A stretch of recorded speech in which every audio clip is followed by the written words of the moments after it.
My name is Ethan. I'm 28. And until last month, I thought my family dynamic was just a little off. Now I realize it was a powder keg waiting to blow, and I might have been the match. It all started at one of our usual Friday dinners, the kind where my parents insist everyone be present. No excuses. My older brother, Caleb, was already sitting at the table when I walked in, grinning like he'd just won the lottery. And in a way, he had. Mom and Dad had surprised him that morning with a down payment for his first condo. "You've earned it, son," Dad said proudly, retelling the story for the third time that night, as though Caleb had personally built the place brick by brick instead of just showing up to sign the papers. I sat quietly, swirling my fork through the mashed potatoes, feeling that familiar knot in my stomach. I'm not jealous of Caleb. At least I try not to be. But I'd be lying if I said it didn't sting a little. I've worked since I was 17, paid for my own degree, and even helped Mom and Dad with their mortgage when things got rough a couple of years ago. But that night, it felt like none of it mattered. Dinner was almost over when Dad put his fork down with a loud clink, like he was about to make a toast. Instead, he looked right at me and said the words that still ring in my ears. "You're not half the man your brother is." I don't know what snapped in me. Maybe it was the years of being compared. Or maybe it was just that I was tired of swallowing my anger. But I pushed my chair back and said, calm as ever, "Then he can start paying your rent." The room went dead silent. Caleb's grin faltered. Mom turned pale and blinked like she hadn't heard me right. "Rent?" she whispered. "What rent?" My heart was pounding, but I just sat there staring at them, letting the weight of what I just said settle over the table like a thick fog. No one said a word for what felt like an eternity, and I suddenly realized I just cracked open a secret I never intended to share. That was the night everything started to unravel. The silence after my comment was deafening. I could hear the clock ticking in the kitchen, the hum of the refrigerator, even the sound of Caleb clearing his throat awkwardly. I didn't back down. My words hung in the air like smoke. Dad was the first to speak, his voice hard and controlled. "Ethan," he said, "what exactly do you mean by that?" I shrugged, trying to look calm, even though my hands were sweaty under the table. "Exactly what it sounds like," I said. "For the last 3 years, I've been covering part of the mortgage here." "Your mortgage?" Caleb frowned like I'd just spoken in another language. "Wait, what? Why would you do that?" Mom looked offended, like I had accused her of something. "We never asked you to," she said quickly. "We would never ask that of you." I almost laughed at that because, technically, she was right. They hadn't asked. They begged. 3 years ago, Dad lost a major client at his contracting business, and I'd gotten a panic call late one night asking if I could spot them enough to cover the monthly payment so they didn't lose the house. At the time, I didn't hesitate. I was living frugally, saving up for my own place. But I told myself family comes first. Only it didn't stop at 1 month. Or 3. Before I knew it, I was sending them a fixed amount every month. They always promised to pay me back someday, but someday never came. It became expected, like clockwork. I opened my mouth to explain all of that, but Dad cut me off. "This is highly inappropriate," he said, his tone full of authority. "Whatever help you've given us in the past was appreciated, but throwing it in our faces now is uncalled for." That hit a nerve. I hadn't planned on confronting them tonight, but now that the truth was out, I wasn't going to let them sweep it under the rug. "I'm not throwing it in your face," I said quietly. "I'm pointing out that I've been helping keep this house afloat, while Caleb gets rewarded for what exactly?" Caleb bristled. "Excuse me? I work for my condo, Ethan. I've been killing myself at my job for the past 2 years." "Yeah, your job at Dad's company where you get promoted every 6 months for showing up. Must be exhausting." "Enough," Dad barked, his hands slamming on the table. The sound made Mom jump. "You will not disrespect your brother at this table." Disrespect. That word always got thrown at me. I took a slow breath. "I'm not disrespecting him," I said. "I'm asking why my support is invisible. Why I'm treated like the backup plan while Caleb is the golden child." Mom's face softened like she pitied me. "Ethan, you've always been so sensitive," she said gently, as if that was supposed to make me feel better. "You know we love you just as much. But Caleb has been working towards something big. He's making a name for himself." That was the moment I realized this wasn't about money. It was about perception. No matter what I did, no matter how much I gave, it would never measure up to Caleb's achievements because theirs were visible. Mine were quiet. The conversation fizzled out after that, but the tension in the room was so thick I could barely breathe. I excused myself early, saying I had work to finish at home, and left before dessert was served. Driving back to my apartment, I kept replaying the scene over and over in my head. My father's words, You're not half the man your brother is. Not at me. Was that really how they saw me? As half. Over the next few weeks, the dynamic got worse. The next Friday dinner, Mom acted like nothing had happened, but I noticed she set Caleb at the head of the table where Dad usually sat, like he was some kind of regent. Dad spent most of the meal talking about Caleb's upcoming promotion and how proud he was to see him taking the reins at the company. I stayed quiet that night, just observing. Every time I tried to contribute something to the conversation, Dad found a way to redirect it back to Caleb's achievements. One night, when Caleb casually mentioned he was thinking of buying a new car, a fully loaded SUV, Mom turned to me with that sweet butt-cutting tone she used when she wanted to make a point. Ethan, maybe you can help him research good financing options. You're so good with numbers. I felt my jaw tighten. Sure, I said flatly. As long as he doesn't need me to make the payments, too. The room went still for a moment, and Mom gave me a sharp look. That was uncalled for, she said. But I didn't apologize. I was done apologizing for speaking the truth. Then came the final straw. One Saturday afternoon, Dad called me and asked if I could swing by the house.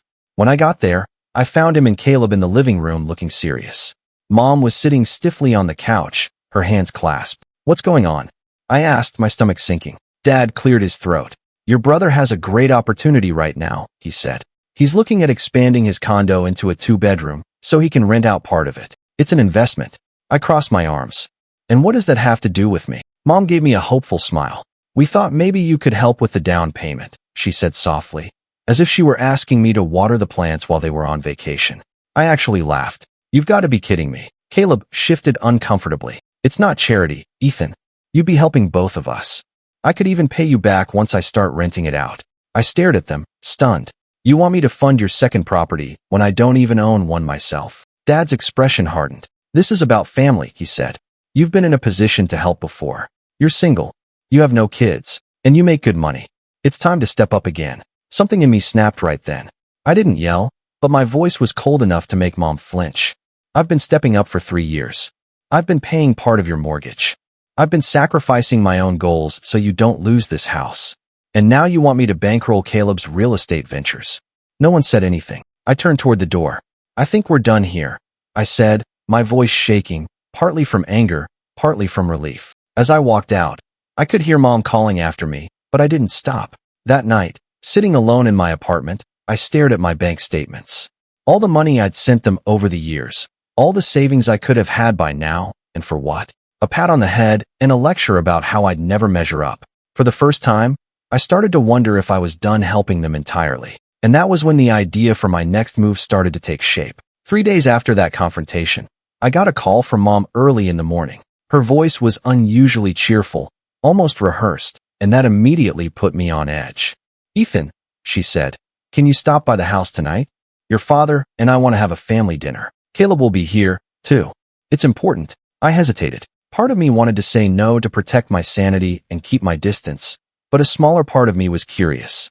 Maybe they wanted to apologize. Maybe, for once, they had realized how out of line they'd been. Against my better judgment, I agreed. When I pulled into the driveway that evening, the house looked the same as always, but there was a strange tension in the air, like the moments before a thunderstorm. I stepped inside and immediately noticed that Caleb was already there, lounging on the couch with a smug little smile. Mom greeted me with a hug that felt more like a peace offering than genuine warmth. Dinner was awkwardly quiet at first until Dad cleared his throat and said, Ethan, we've been thinking about what you said the other day about the mortgage and about fairness. I sat up straighter, cautiously optimistic. Dad continued, you've been very generous these past few years, and we do appreciate that. But we also need to think about the future, our future, and this house. The way he said this house made me freeze. What about the house? I asked. Mom exchanged a quick glance with Dad before speaking. We've decided to add Caleb to the deed.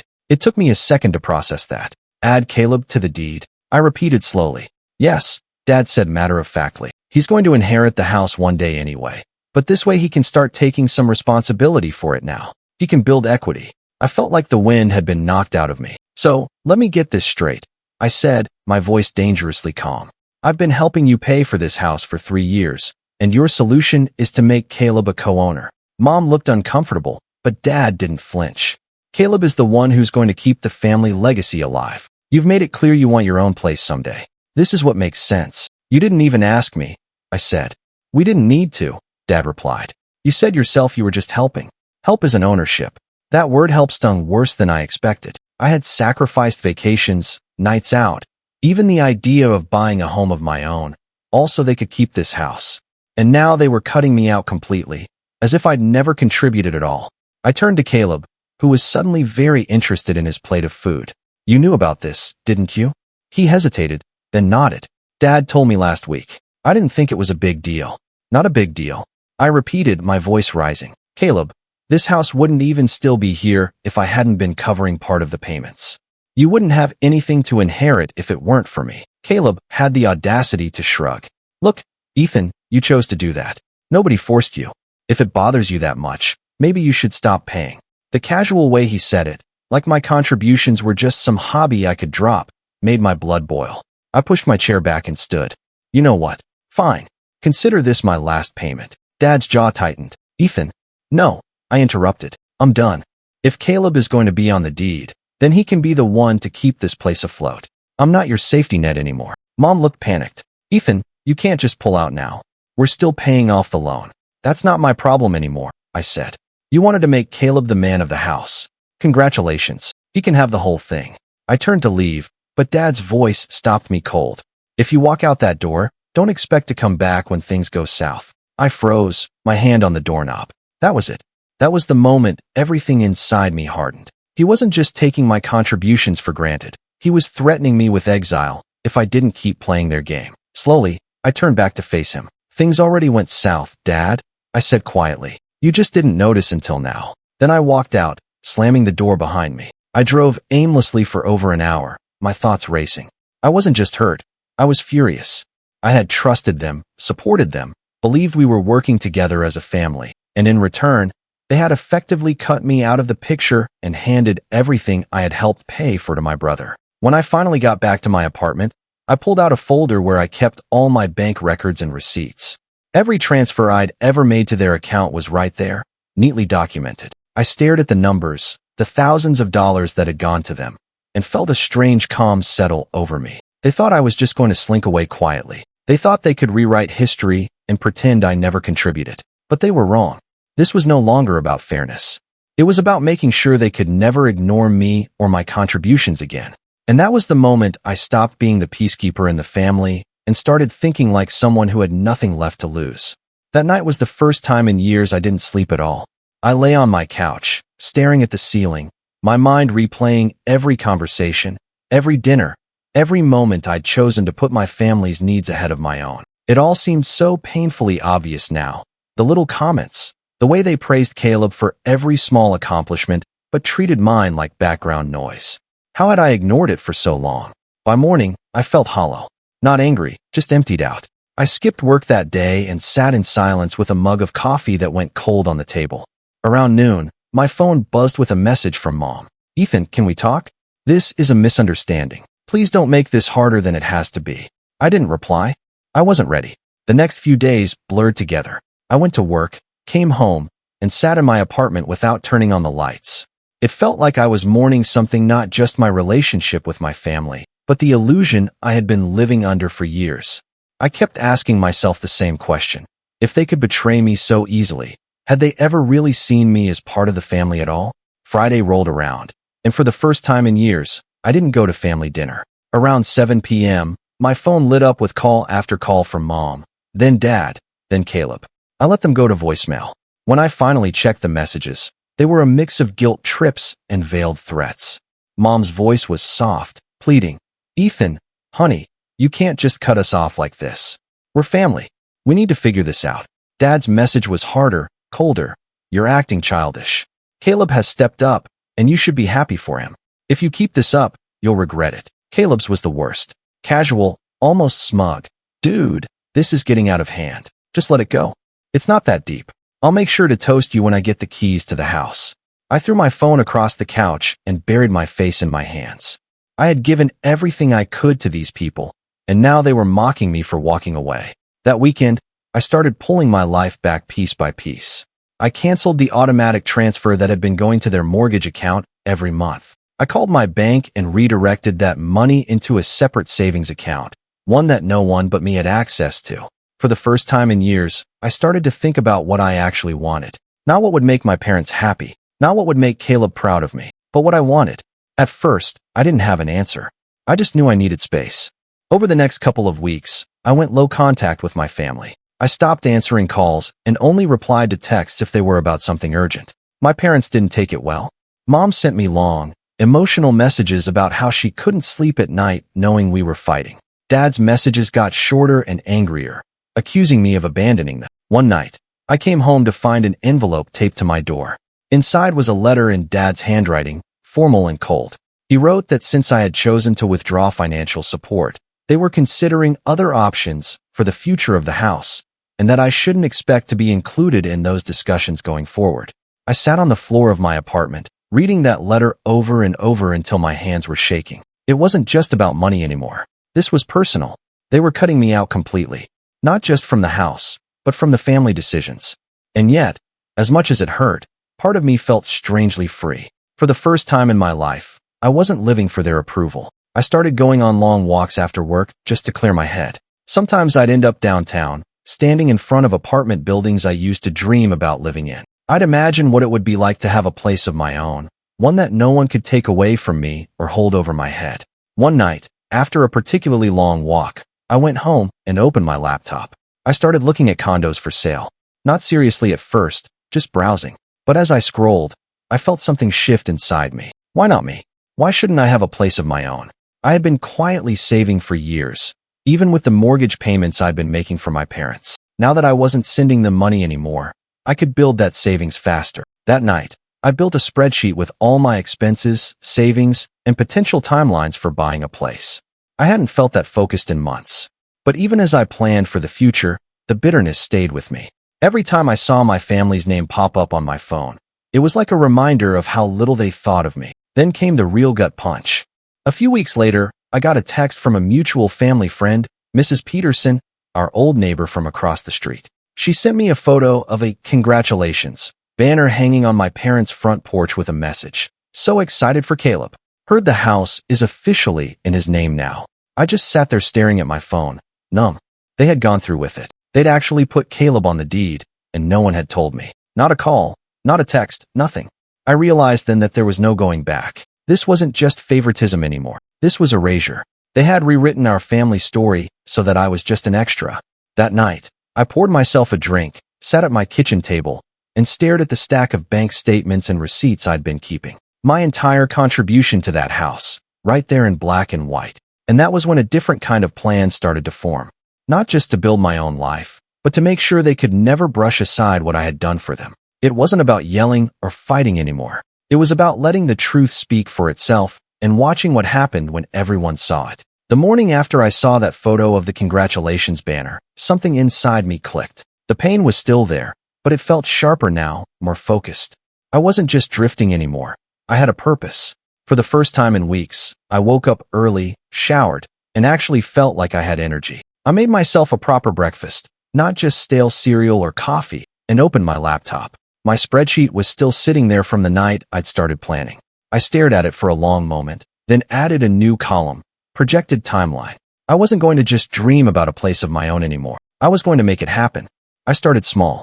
I called a few real estate agents and asked questions about the market. I met with a mortgage advisor at my bank to see how much I could actually afford. It felt strange at first, taking steps towards something that was just for me. But every conversation made me feel more in control. Work became a distraction, but also an advantage.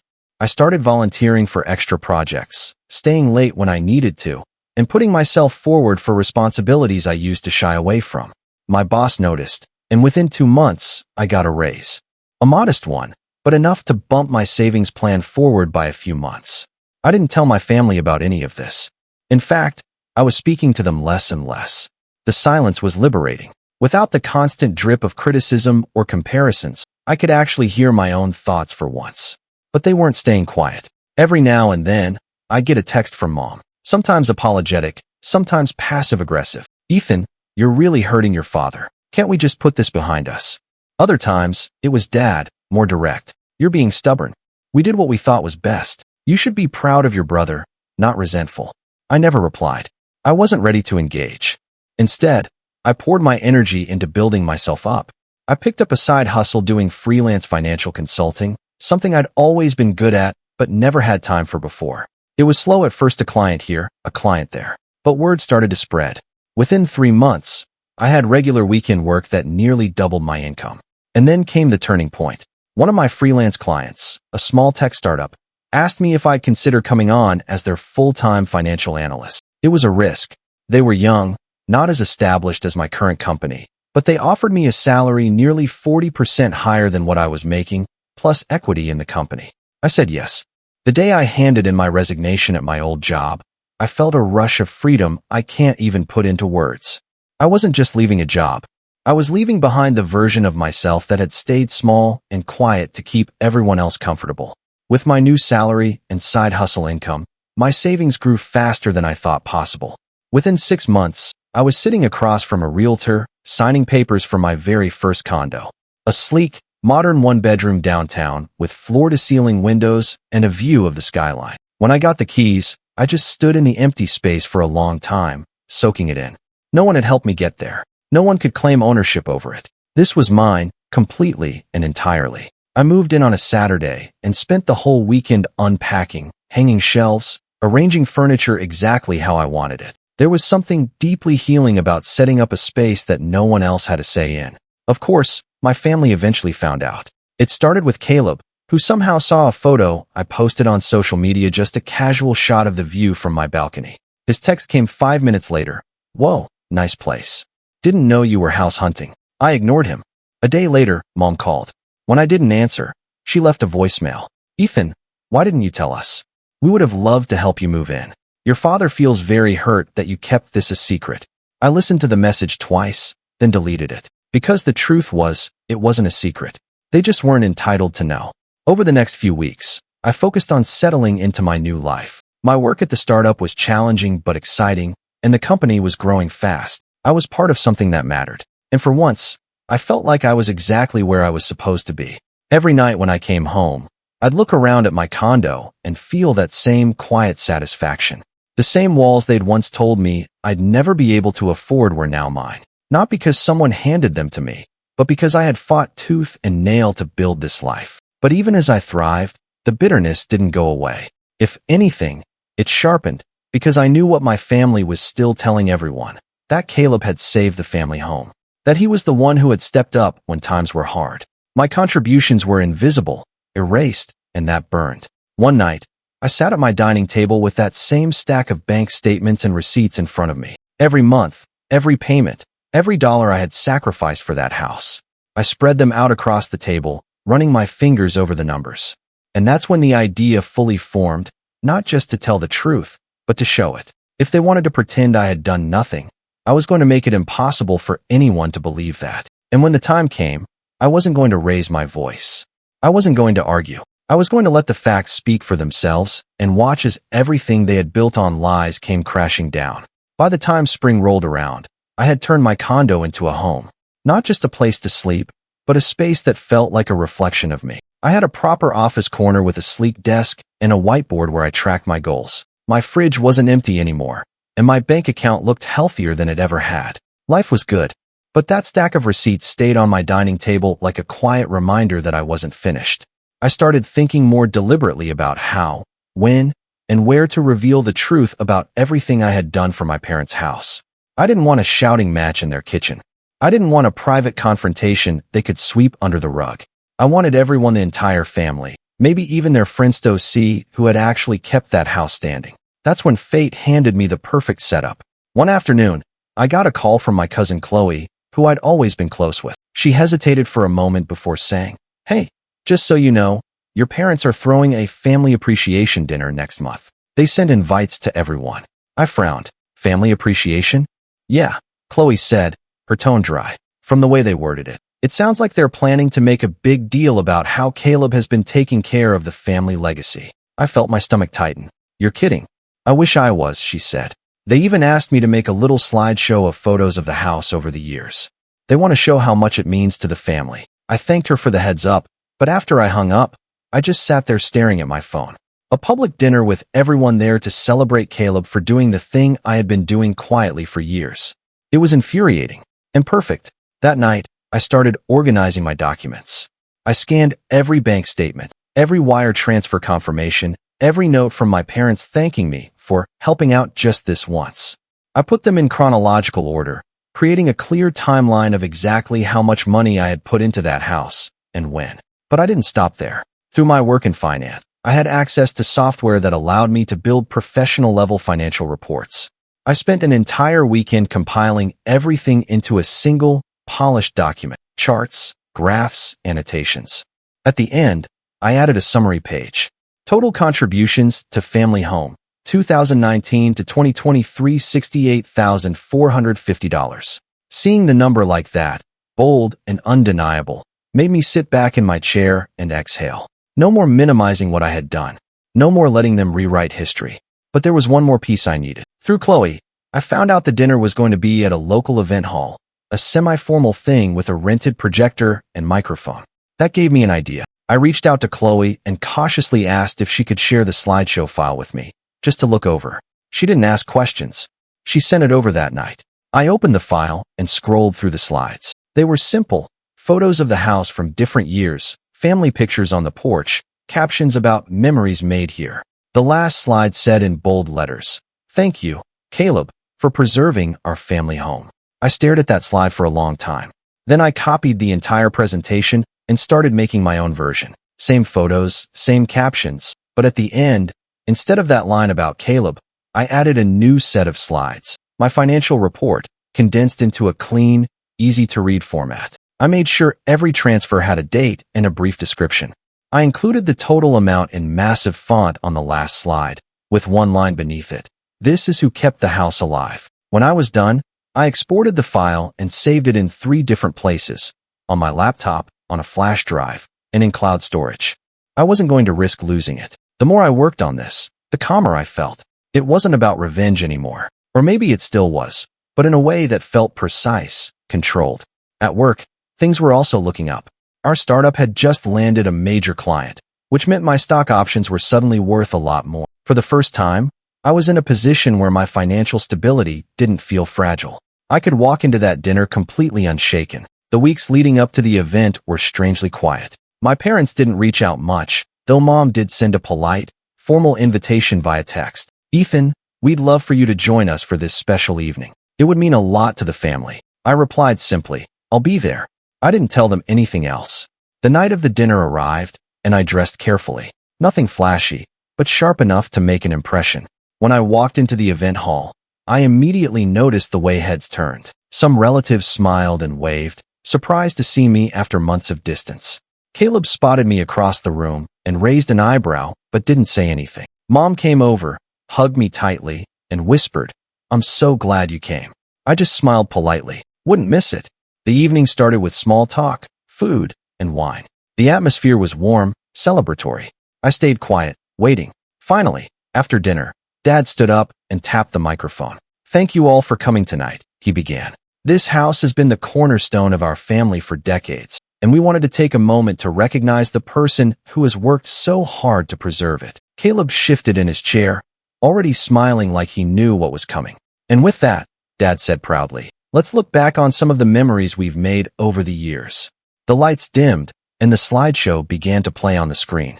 I sat there, my heart pounding, my hand resting casually on the flash drive in my pocket. My moment was coming. The slideshow played just as I expected. Cozy photos of the house through the years. Shots of Caleb helping Dad fix a fence. Family dinners on the porch. Christmas mornings by the fireplace. I could hear murmurs of nostalgia ripple through the crowd. Mom dabbed her eyes with a napkin. Caleb looked like he was soaking in applause at an awards ceremony. And then came the final slide. "Thank you, Caleb, for preserving our family home." The room erupted in polite applause. Dad put a hand on Caleb's shoulder proudly, and Caleb actually stood up and gave a little wave as if he'd just been handed the key to the city. I let the clapping die down before I stood. "If I could have a moment," I said, my voice calm but carrying. The room quieted, and Dad looked confused. "Ethan, this isn't really the time. It'll just take a minute," I said. "Since we're talking about preserving the house, I thought it might be a good time to share something important." Before anyone could stop me, I walked to the projector, plugged in my flash drive, and clicked to the next slide. My slide. The screen lit up with the title page, Financial Contributions to the Family Home, 2019 to 2023. Murmurs started around the room. I clicked again. The next slide showed the first year, a neat list of monthly transfers, dates, and amounts. Some were small, others were large, but the pattern was undeniable. Each one labeled mortgage support. 3 years ago, I began, keeping my voice steady. Mom and Dad called me one night and said they were in danger of losing the house. I sent money to cover that month's payment, and then the next month, and the next. For 3 years, I contributed to keep this place standing. Click. Another year appeared on the screen. The numbers grew larger. This isn't to brag. I continued, scanning the room. I never told anyone because I thought we were all in this together. I thought we were a family. But when I found out that Caleb was added to the deed without so much as a conversation, I realized that history was about to be rewritten, and I wasn't going to let that happen. Click. The third year appeared, ending with a bold total, $68,450. The room went completely silent. No forks clinking, no whispers, just the sound of the projector fan humming. This, I said, pointing at the screen, is what really preserved the house. I let that sink in for a long moment before clicking to the last slide. It was a photo of the house taken last summer with the caption, "This was my contribution. Don't forget it." I stepped back from the projector, my heart pounding, but my face calm. The silence stretched until Chloe, my cousin, let out a low whistle. "Wow," she said softly. I had no idea. That broke the tension. A few other relatives started murmuring, looking at each other, some even turning toward my parents with raised eyebrows. Mom looked pale, her mouth open, but no words came out. Dad's face was tight, his jaw working like he was chewing gravel. Caleb, for once, didn't look smug. He looked uncomfortable. "Ethan," Mom finally said, her voice shaky. "This was not the place."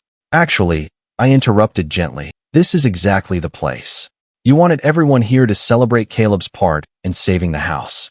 I just thought they deserved to know the whole story." Dad stood, his face red. "You're trying to humiliate us." I shook my head.